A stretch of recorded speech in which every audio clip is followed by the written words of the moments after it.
હાય, hello, હું છું બકુડી. અને હું છું અપ્પુ.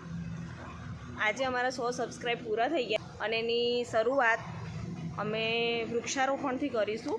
એટલા માટે અમે નર્સરીમાં પહોંચી ગયા છીએ અને સરસ મજાના વૃક્ષો લઈશું. તો આગળ બન્યા રહ્યો, આગળ શું થાય છે. નર્સરીનો કેટલો સુંદર નજારો છે. અનેક પ્રકારના છોડ અને વૃક્ષો અહીંયા છે. અહીંયાથી જવાનું મન ન થાય ને તેટલું સુંદર વાતાવરણ છે. અહીંયા મનને એકદમ શાંતિનો અનુભવ થાય છે. બકુડી કેવું લાગે છે નર્સરીમાં આવીને? નર્સરીમાં મને એમેય બહુ ગમે છે અપુ જવાનું. કોઈ બી નર્સરીમાં હોય જવાનું રાજા જ્યારે બી જઈએ ને તો બી રસ્તામાં બી કોઈ નર્સરી આવે ને તો મને ગમે જવાનું નર્સરીમાં. અને આ નર્સરીમાં તો હું આવું જ છું કાયમ. ચોમાસું આવે એટલે છોડવા લેવા આવું જ છું અહીંયા. એ વાત બરાબર તારી. નર્સરીમાં જવું તો મને બી ગમે છે, પણ મને છે ને અમુક વૃક્ષ કયા છે શું છે ખબર નથી. તો ચાલ ને તું બતાવી દે મને થોડા. ચાલ આજે તને બતાવું વૃક્ષ કયા વૃક્ષ છે શું છે. ચાલ આ શેનું છે? જો આ નીલગીરી છે. એ નીલગીરીનું આપણે પાન તોડીએ ને જો અંદરથી સ્મેલ બી આવે છે નીલગીરી. બતાવી તો.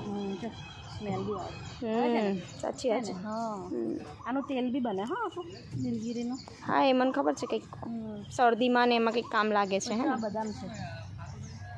બદામ એટલે આપણે બદામ નથી ખાતા, બદામનું ઝાડ થાય. આ બદામ છે. બરાબર. હા, તો બીજા આગળ આપણે જોઈએ છોડવા. પછી આ મારા ખ્યાલથી છે ને આ મોવડો છે. શું છે? મોવડો મોવડો મોવડો મવડો.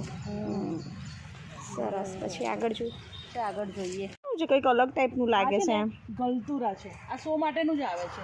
શો માટે. હા, બગીચાઓમાં થાય ને એના માટેનું. બગીચો હોય મોટા મોટા એમાં આપણે આ રોપી શકાય. બરાબર. પછી જો આ જામફળી છે. આ જામફળી છે. પછી વડ કઈ છે? વડ જો હા જો વડનું તો ખબર છે મને. હા બકુડી. વડ છે. આપણે જોઈએ છે ને વડ સાજની વ્રતની પૂજા કરવા માટે. હા, એ તો મને ખબર છે. હા બકુડી. મેં તળાવ પર રોપ્યો બી છે. હા વડ. એવું છે? આપણે વાવાઝોડામાં જે પડી ગયો હતો ને વડ, ત્યાં આગળ મેં પાછું વડ બી રોપ્યો છે. અરે વાહ, બહુ સરસ સરસ. હા, પછી આ આંબા છે. આ દેશી આંબા છે ને? હા, આ દેશી આંબા છે. બરાબર. ગોળવાની જે કેરી કે છે ને એ છે આંબા. બરાબર. હા, તો ચલો જો આપણે આગળ બી જોઈએ. બીજા શું છે? જો આ અંદુરી છે. અંદુરી એટલે? સીતાફળ. યાર કેમ આમ તો સરખું બોલ ને યાર, તું અંદુરી અંદુરી કરે છે. અરે યાર, આને અંદુરી બી કહેવાય છે. બરાબર. સિટીમાં બધા સીતાફળ કહે છે, અમે લોકો અંદુરી કહીએ છીએ. આ તો ખબર છે મને. બકા કુંવર પાઠું છે, હું યુઝ કરું છું. અને મારા ઘરમાં બી છે. ઇંગ્લિશમાં શું કહેવાય? એલોવેરા. ચાલો પછી બીજું જોઈએ. બકુડી આ શેનું છે? આ છે ને પેલ્ટો છે. પેલ્ટો. આના પર પીળા ફૂલ થાય છે. પીળા ફૂલ થાય છે. સરસ. પછી આ ગુલમોર છે. પણ આના માટે છે ને આપણે જગ્યા મોટી જોઈએ. આ ઘરે ના આપણે આ પેલું સામેર્યું પછી આ વનકોટરી પર રહ્યા જો એ વાત. આનું છે ને મોટું ઝાડ છે. આપણે બહાર બી છે. જો પેલા ફૂલ દેખાય ને, જો પેલા એ લાલ દેખાય સામે બહાર નીકળશો ને એટલે આનું પીળું ફૂલ થાય છે. બીજું આપણે આગળ જોઈએ. બીજા બધા ઘણા એવા છોડવા છે. અમુક છોડવા આપણે ઘરમાં બી વાવી શકીએ અને અમુકને મોટી બી જગ્યા જોઈએ, કેમ કે મોટા ઝાડ થાય ને.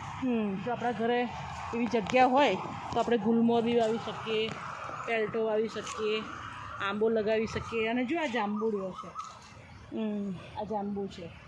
હા, હવે સિઝન આવી ને જાંબુની. જાંબુની સીઝન આપણે કાલે ધરાયા હતા ને રથયાત્રામાં. જો આ પુઆ સેવન છે.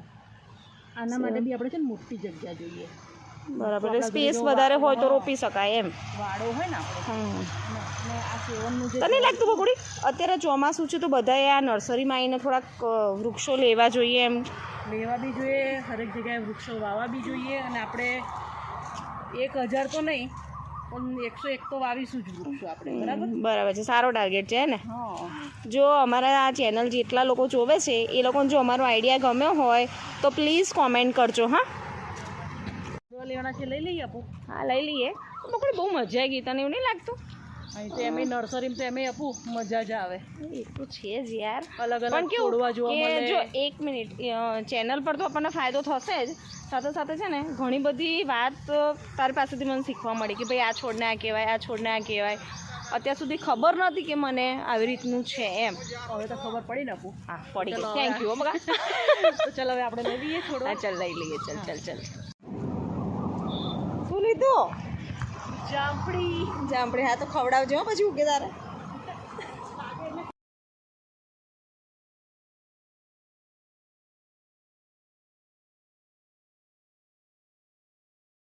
જઈ ગઈ હે ને?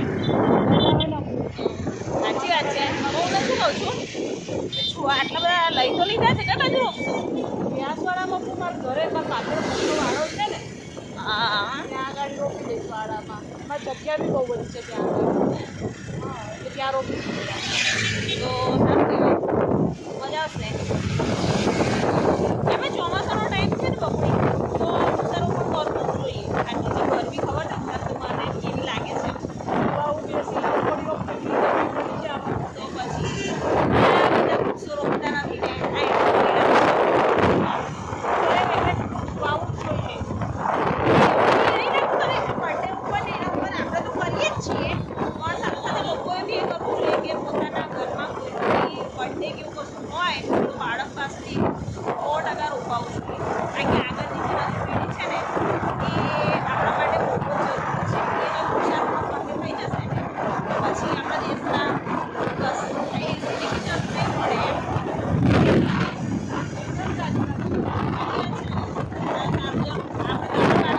રોપાઈએ જ છીએ, પણ જે અત્યારે જે લોકો જોઈ રહ્યા છીએ એ લોકોને ખાસ કે 100% વૃક્ષારોપણ કરો. 100% તો 50% તો એટલીસ્ટ થાય ને તો મજા પડે, જલસો પડી જાય એમ કહું ગુજરાતી ભાષામાં.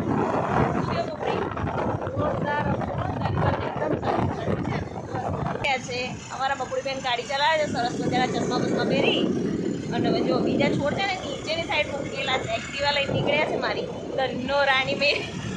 શું કેવું બકુડી, કેવું ફિલિંગ્સ આવે છે? જોરદાર ને?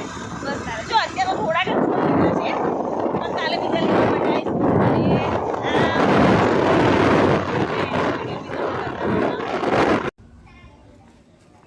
અમે જે નર્સરીમાંથી જે છોડ લાવ્યા હતા ને જામફળીનો, એ આજે અમે અમારા ઘરની બાજુમાં જે જગ્યા છે ત્યાં આગળ અમે એને રોપીએ છીએ. કાળુભાઈએ મસ્ત ખાડો ખોદી આપ્યો છે અને અમે છોડ ઘરની બાજુમાં જ રોપીએ છીએ.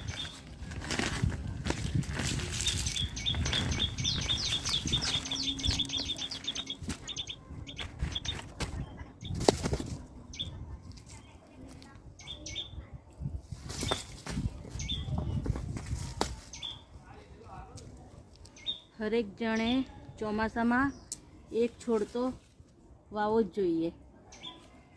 ઘરની બાજુમાં કાં તો આગળ જગ્યા હોય ત્યાં, વાડામાં, ગમે ત્યાં જગ્યાએ.